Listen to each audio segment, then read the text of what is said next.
Eh, Bapak Ibu sekalian, tentu yang pertama saya ingin menguraikan tentang hal revitalisasi Badan Usaha Milik Desa.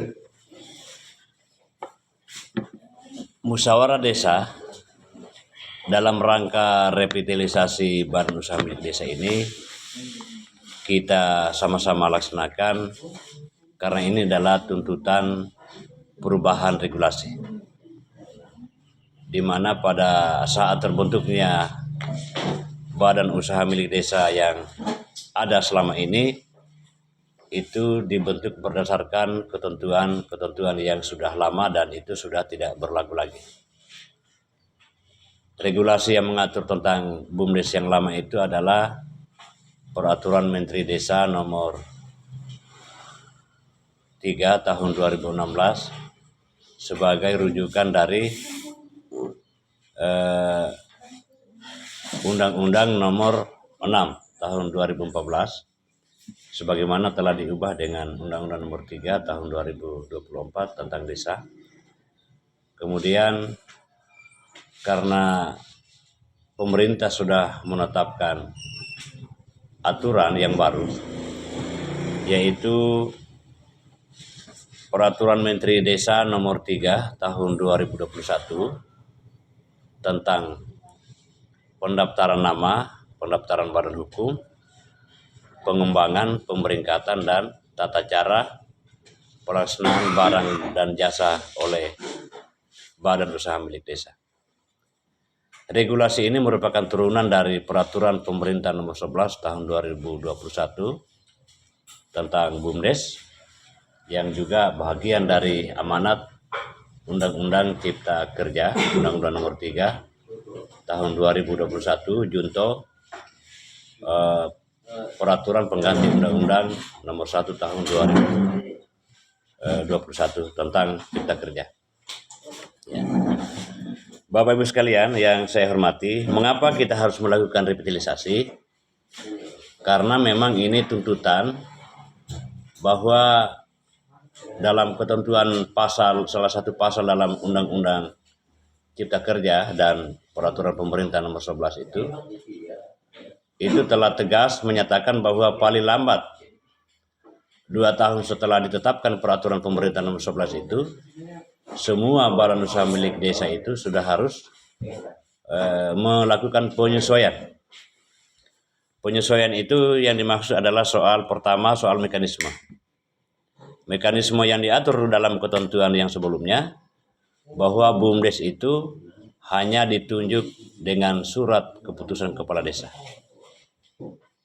Nah, sekarang BUMDes itu harus dipilih melalui musyawarah desa, di mana calon-calon itu akan diusulkan dari 3 pihak.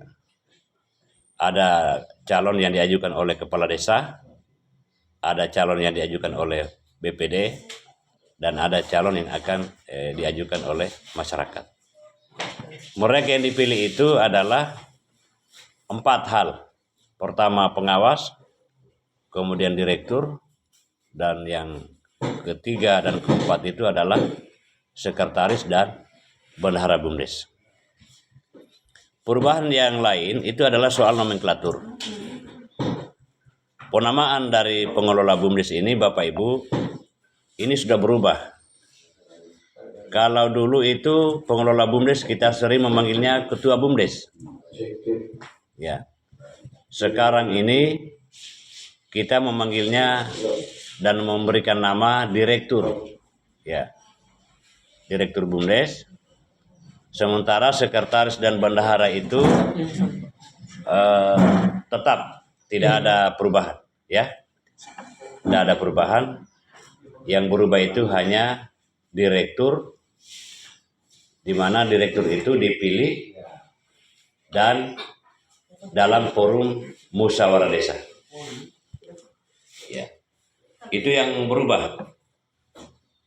Ya, kemudian berikutnya, kalau dulu BUMDes itu tidak mendapatkan gaji yang ditentukan setiap bulan.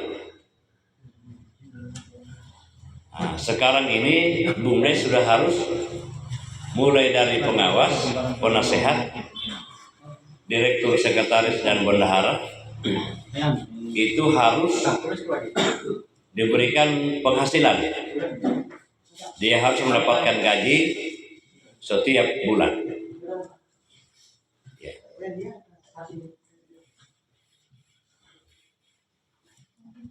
Ya, hal inilah yang membuat kenapa BUMDes itu tidak berkembang.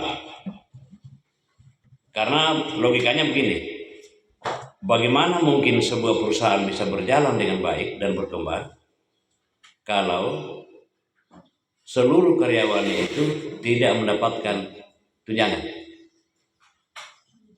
Ini masalah. Nah, kenapa dia seperti ini, Bapak Ibu sekalian?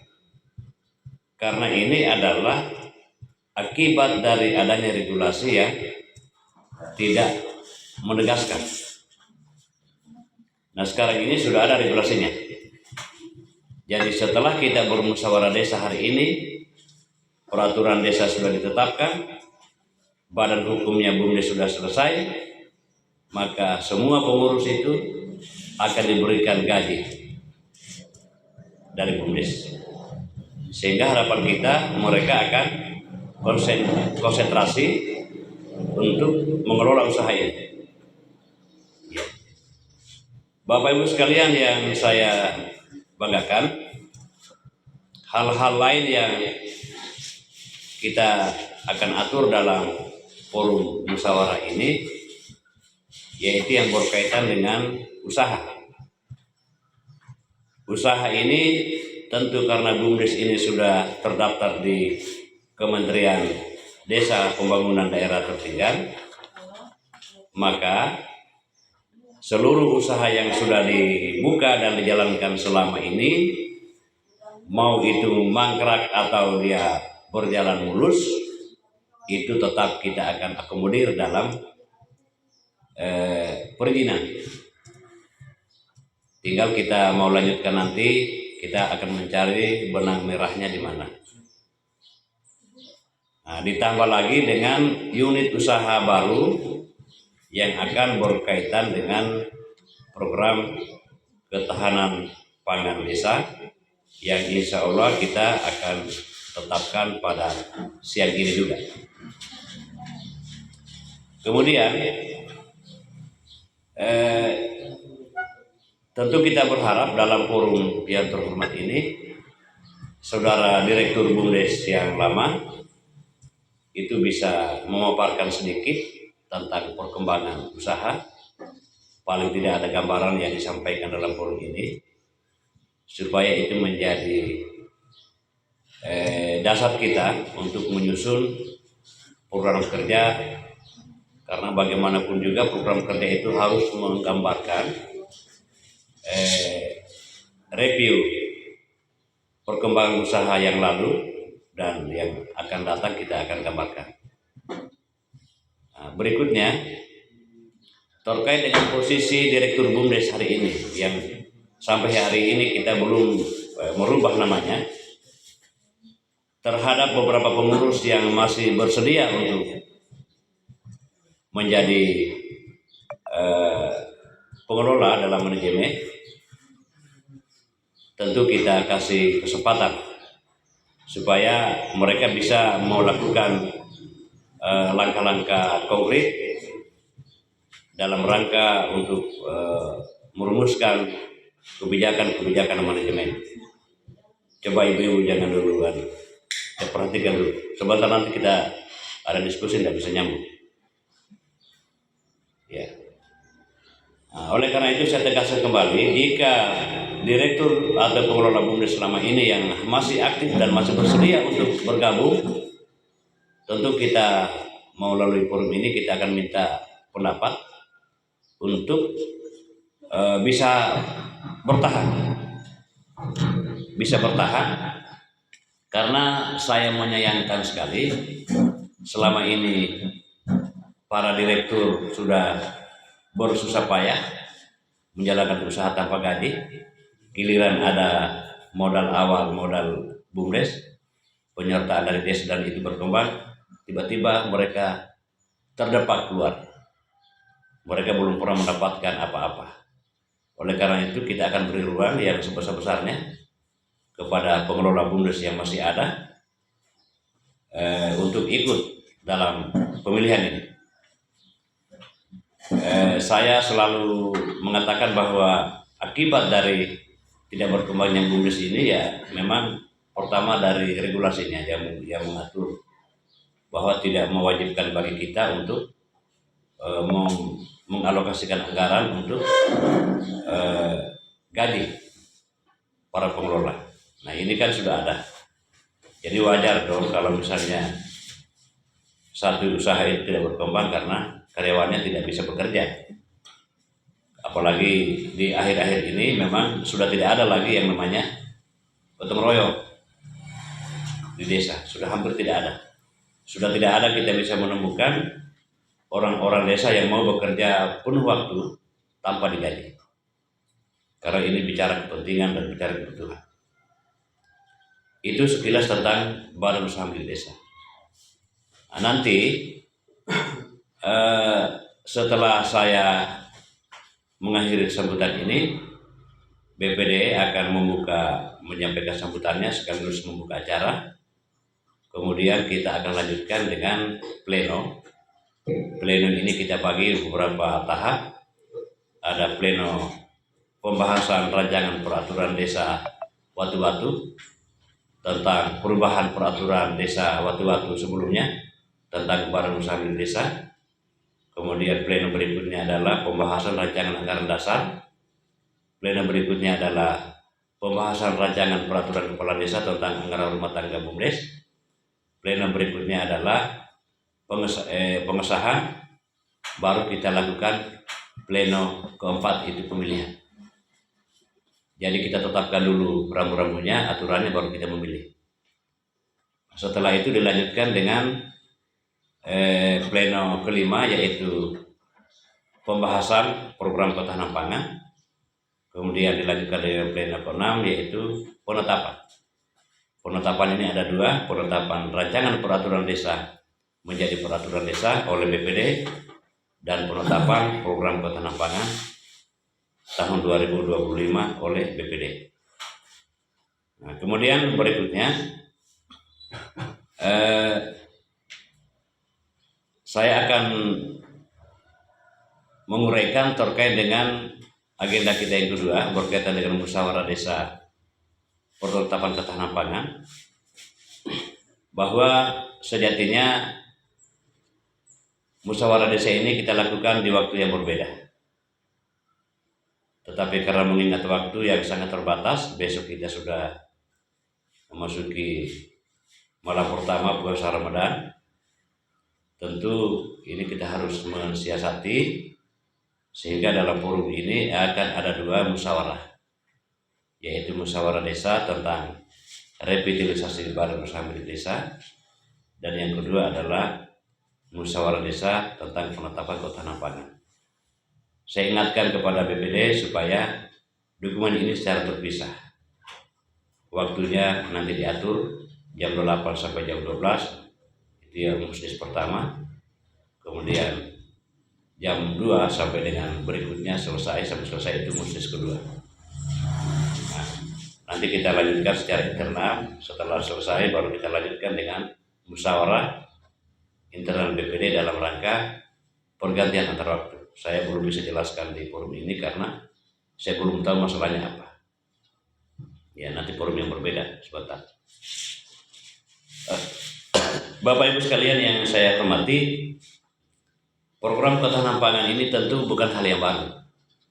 Sejak 2 tahun yang lalu dan kita sudah memasuki tahun ketiga, program ketahanan pangan itu selalu ada.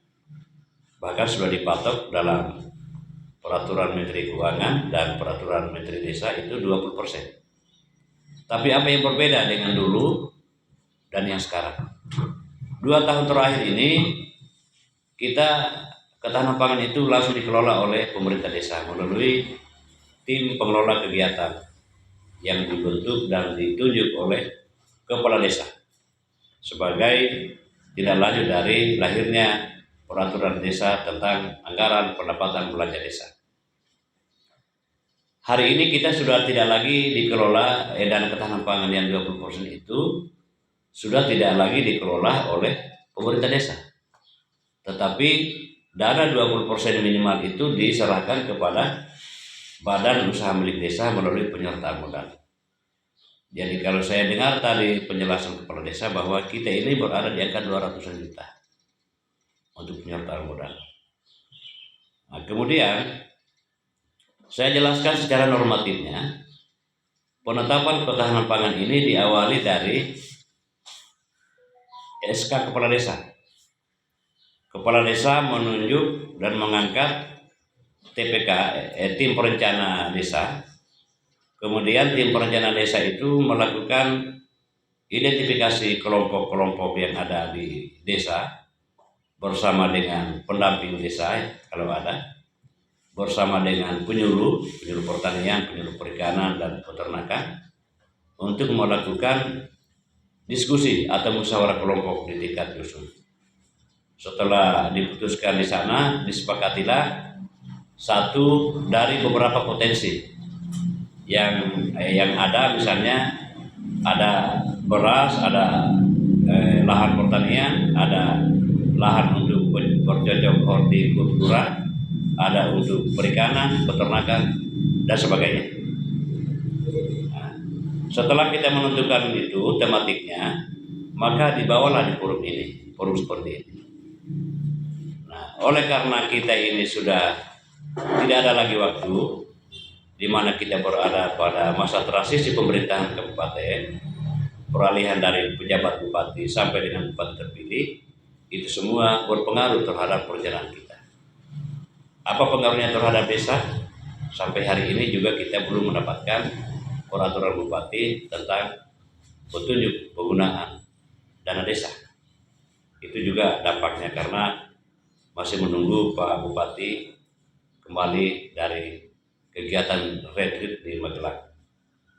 Nah, kemudian 20% itu dilakukan diberikan kepada BUMDes melalui rekening BUMDes tentunya. Rekening BUMDes ini kita sudah bersepakat untuk membuka rekening secara bersama-sama di Bank Sutra. Kenapa kita memilih Bank Sutra? Karena Bank Sutra ini adalah merupakan bank Sulawesi Tenggara yang bisa memberikan manfaat terhadap pembangunan di Sulawesi Tenggara. Nah, kemudian berikutnya, setelah dana itu masuk, maka kepala desa itu mengeluarkan surat keputusan tentang sasaran kelompok. Kepala desa menunjuk satu kelompok dalam surat keputusannya untuk menetapkan kelompok penerima sasaran. Misalnya dia memberikan SK kepada kelompok Watu-Watu 1. Nah, di situ dia akan memberikan surat keputusan, kemudian kelompok itu menyusun RAB. RAB itu berdasarkan kesepakatan dalam forum sebentar. Apakah kita mau jadikan desa kita desa padi, atau desa kedelai, atau desa peternakan ayam, desa buah-buahan, dan lain-lain sebagainya. Intinya program ketahanan pangan tahun ini kita hanya akan bicara makan-makan. Tidak ada itu pembangunan jalan, tidak ada, karena kita punya uang terbatas. Tidak ada itu pembangunan jalan produksi, tidak ada itu pembangunan peternakan sapi, tidak ada. Yang boleh hanya peternakan ayam, karena itu menyangkut hanya hitung bulanan. Karena kegiatan ketahanan pangan ini akan diarahkan untuk menjadi penyuplai bahan makan siang gratis yang akan ada di setiap kecamatan. Jadi BUMDes yang akan menyuplai ke sana. Saya kira itu yang kita harus ketahui bersama. Untuk sementara dari saya cukup sekian. Di akhir sambutan ini saya mengingatkan kembali bahwa kami dari tenaga ahli pemberdayaan masyarakat desa menyambut positif kegiatan ketahanan pangan ini dalam rangka untuk memberikan dukungan dan membantu Bapak Bupati Bombana, Pak Burhanuddin dan Pak Ahmad Yani dalam rangka menyukseskan visi besar mereka, yaitu visi emisi one pilot one product. Beliau punya mimpi besar, beliau berdua punya mimpi besar untuk bagaimana bisa menciptakan lapangan-lapangan pekerjaan yang ada di desa dengan skema mengembangkan produk unggulan setiap desa. Kemudian itu akan didukung dalam pemerintahan beliau untuk program hilirisasinya, sehingga bisa menciptakan nilai tambah bagi masyarakat desa. Tentu ini merupakan pekerjaan berat kita, tapi alhamdulillah saya ingin memastikan bahwa misi beliau ini bisa kita jawab dengan menggunakan dana desa, sehingga beliau tidak lagi pusing untuk berpikir bagaimana mewujudkan misi beliau dalam rangka program satu produk satu desa. Karena dengan menggunakan dana desa, insya Allah kita akan menggelontorkan dana kurang lebih 18 miliar 800 juta atau 20% dari 94 miliar dari total dana desa yang diterima oleh 121 desa. Tentu ini merupakan pekerjaan berat bagi kami, bagi tenaga ahli yang konsentrasi untuk membantu beliau dalam mewujudkan visi misi di Kabupaten Bombana.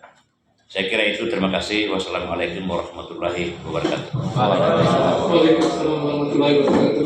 Terima kasih kami ucapkan kepada Bapak Kamal Limakmur selaku tenaga